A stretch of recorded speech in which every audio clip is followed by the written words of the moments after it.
just in passing, somebody just drops shit into your head and you have to deal with it. Like you could just be having a day and somebody maybe you know or don't know that well goes, "You taking turmeric?"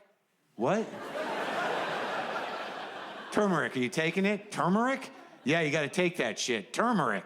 "Yup." "The spice?" "Yeah, you gotta take it." "Turmeric, the spice?" "Yeah, man, you gotta take that." The spice that you buy once to make an Indian recipe and you never use it again and it stains your wooden spoon, that turmeric? "Yeah, you gotta take that shit." "I do?" "Yup, for what?" "Inflammation."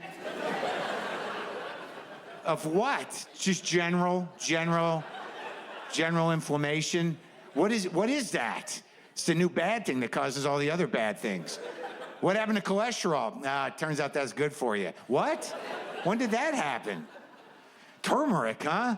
Who told you about this?" "My trainer." All right, so the guy who wanted to do something else with his life saw something online, told you, and now you're dumping it into my head. Now I got to worry about whether I'm going to take turmeric or not? And I apologize. I know it's a little condescending to trainers, and some people get a little weird about that. I don't know why. Is that a surprise? Most trainers wasn't their life goal, all right? They had other plans. The team didn't work out. They didn't make the team.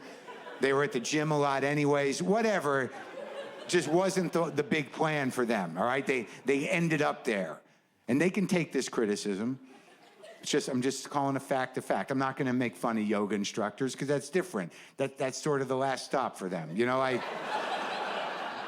you want to be nice to them. You don't know how they got there. It's probably a harrowing tale, but you know you're kind of grateful they made it to wherever they are, and you know that you being in their class is as important to them as they are to you. Like, if it doesn't work out for the trainer, I'm sure he's going to figure out something else to do. The yoga instructor, we really don't know where that goes. You know, back to the turmeric guy. As he's walking away, he's like, "Oh yeah, if you're going to get the turmeric, make sure you get it with black pepper in it or it won't activate." Now, right there, doesn't that make you go like, that sounds like bullshit to me a little bit? Am I that big of a sucker that you think I would believe that? Where's the science on that? That sounds like a couple of vitamin hustlers sitting over a mound of wholesale turmeric with a bunch of empty gel caps. One guy going, "I don't know, man. I don't think we can move this just like this. It's just a spice. I think we got to add something." "Yeah, like what, boss?" "I don't know why it's a 30s movie." "I don't know, maybe another spice." "Yeah, like what, maybe pepper?" "Yeah, keep talking. Maybe we say it activates it." "Holy shit, that's a fucking $1 million idea right there. Let's load up these gel caps. Maybe Rogan will move them on his podcast."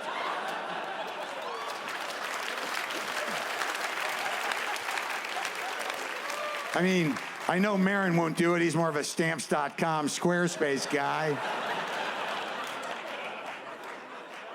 But Rogan's sort of an old school supplement slinger. And I know I'm going to get a little flack for that comment. I know there might be a minor pile-on Twitter of the monoculture of free thinkers, but I can take it. So I guess after all is said and done, I should just say that, like, I'm taking turmeric, and I feel less inflamed, you know, in a general way, generally less inflamed. I'm going to believe that. I believe that. It's funny what we believe in. You know, it's kind of ridiculous. Sort of all kind of magical thinking because we're all frightened. But there's one thing that is kind of baffling to me. You know, we all take vitamins, yet there's a vocal but small minority of people in this country that refuse to vaccinate their children. They refuse to vaccinate their children because the jury's still out, I think, on the vaccines. Is it, though? Jury's out on vaccines? How many friends do you have with polio? A lot of polio people in the family and iron lungs? Got a lot of people, you know, in the iron lungs. Did you ever get over that whooping cough you had? How's that kid with mumps of yours? Is that kid all right? You fucking moron? And they're always like, the measles isn't a big deal. Yes, it is. It was gone. There were no measles.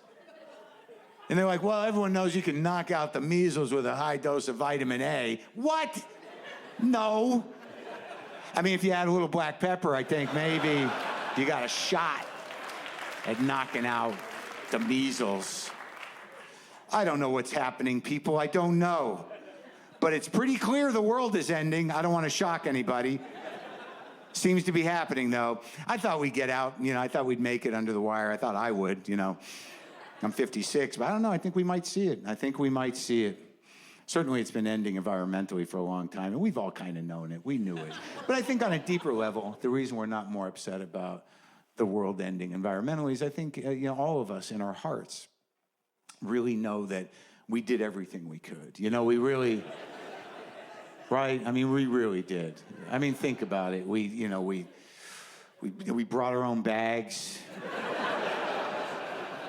to the supermarket. Yeah, that's about it. Like we brought the bags right when they told us. We brought them, and it just wasn't enough, it turns out.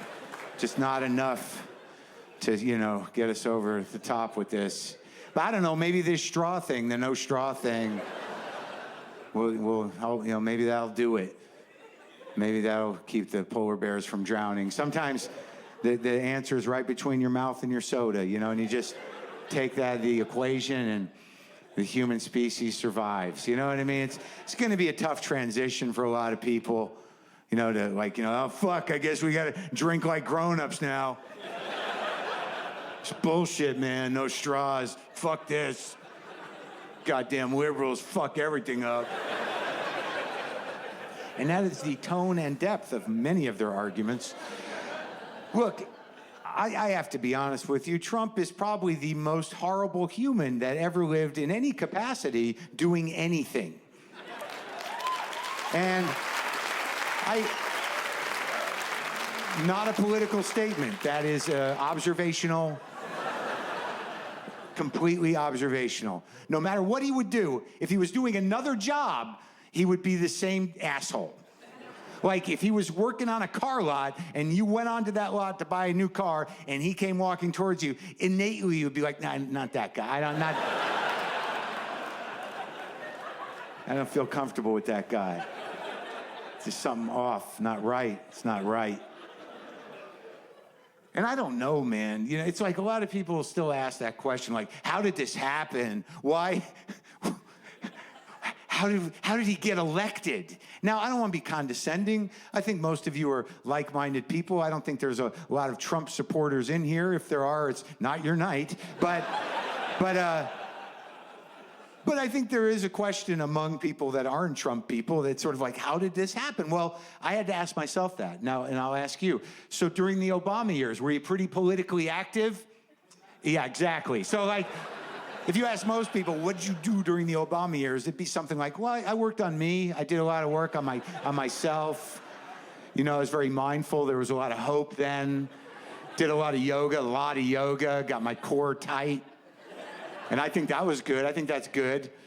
Yeah, well, they were chipping away at state and local governments for 30 years, but your downward dog is solid? That's great. That's terrific. Good for you. So I don't know what's going to happen. I don't even know if he's going to leave if he gets voted out. What if he doesn't fucking leave? I know most of you have thought that because now it could happen because we don't know how government really works anymore. We used to think there was rules and stuff, but clearly none that weren't bendable or completely eradicatable. Is that a word? I mean, there doesn't seem to be any rules, there's all these norms, which are basically just sort of like, you're gonna do the right thing, right? Yeah, no problem, don't worry. What is that? How do you enforce that? What if he doesn't fucking leave? Oh my God. But worse yet, what if he gets elected again? Oh man, I hope the voting works in our favor. But I was on stage and I asked that question. I said, what if he doesn't leave? And a woman somewhere in back goes, there'd be anarchy in the streets. And I was thinking, like, in this country? I don't think so. I think what would happen is 3 days into him not leaving, people would be like, is he still there? This is so weird. It's so weird. I know, it's fucked up and weird. Totally fucked up and weird. Is he just going to stay there? I don't know. I don't know what's going to happen. Well, what do we do? I don't know. Do we even go to yoga anymore? Oh, we have to go to yoga. Like, now more than ever, we have to go because that energy is important out in the world. And the instructor, Chelsea, will be sad if we don't go, and I'm worried about her.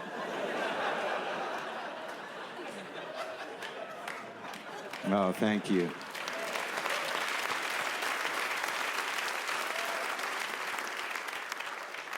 Look, I don't really know. I don't know how it all, I don't know. Obviously, none of us do. And you're just trying to, get through it. I hate when people go, don't normalize this presidency. I don't think anybody is really normalizing it, but we're just trying to deal. I mean, what's the alternative? To walk around going, oh my God, what the fuck is happening? Every day I'm terrified. This is fucking crazy. I mean, you can't do that. Many people have jobs. They have things to do. They have to function in the world. You don't want to be the crying guy at work. What's the matter with him? It's a Trump thing. It hasn't stopped for almost 2 years now. I don't know. How do you get through it? You got to have some hope, I guess. I don't know. Spiritual? Are you spiritual? Are you practical? What do you do? I don't know who I'm asking. I don't know who I'm expecting to answer. I myself... Look, I'm a Jew for whatever that means. I mean, there's a broad spectrum of that, and generally, I don't know if I was ever taught to use God, how to use God. We were told he was there, but most of what you learn as a middle-class American Jew is that you're better than other people, and you should say you're a Jew out loud occasionally, sometimes out of context. Like those are the basic rules. And we are better than other people. I'm sorry. I know that's why we're so contemptible to some of you. But yeah, that's true. And yeah, you just kind of say you're a Jew. Like maybe at dinner someone says something and you say like, well, I'm a Jew. And it doesn't make sense to anybody really. And the one other Jew there kind of knows that you're taking the hit. Like you're the target now. But I'm glad you did your part today. But I don't know, the Jesus thing, that's different. That's kind of dug in, right? If you got the Jesus put in you early on, it's usually terrified into you by terrified parents, and you're taken someplace once a week, and he scares you, at the very least. That's the best thing that can happen is just the basic fear, or the God fear is good. Leave it at that. And that kind of sticks in there. It sticks in a little deeper. So I'm not judging, your faith. Do whatever you got to do to get by, right? Jesus, Buddha, Allah, Yahweh. The Marvel universe, I think, works for some people. It's a very popular belief system. They claim that it isn't, but I think it kind of is because I've poked at the Marvel universe fans, and they react like religious fanatics. And it's dug in there pretty deep. They will claim, the grown male nerd children will claim that it's just entertainment, and why do I got to be some sort of buzzkill? Why am I bullying them? Well, quite frankly, I think at this point, nerd culture, I'm punching up, all right? They're no longer, the huddled weirdos. They now sort of run the cultural apparatus. And I'm not saying, I am saying it's a shitty thing, but what I'm saying is that I think it's a belief system, and I don't think they're willing to admit that. There's a couple of bubbles, You've got the Fox News bubble, which is evil and malignant. You've got the broader Christianity bubble, which can go either way. And then you've got, the Marvel Universe bubble, which is culturally malignant, but not as evil as Fox, but it's troubling. It's troubling for a couple of reasons. One of them culturally is being like, if you're a grown-up who doesn't feel like they need or want to see those movies, you kind of feel bullied into going, and you have to literally resist. Like, I'm not going to go because people, they're like, maybe it'll be fun. Don't go, don't do it. Don't give in, you're a grown-up and you don't know what it'll do to your brain. Brains are very soft. They're a lot softer than we assume. There's a lot of people that are, allowing themselves to become stupid, and they don't even know it. And it's sad when you're their friend. So, but for grown-up movies, the students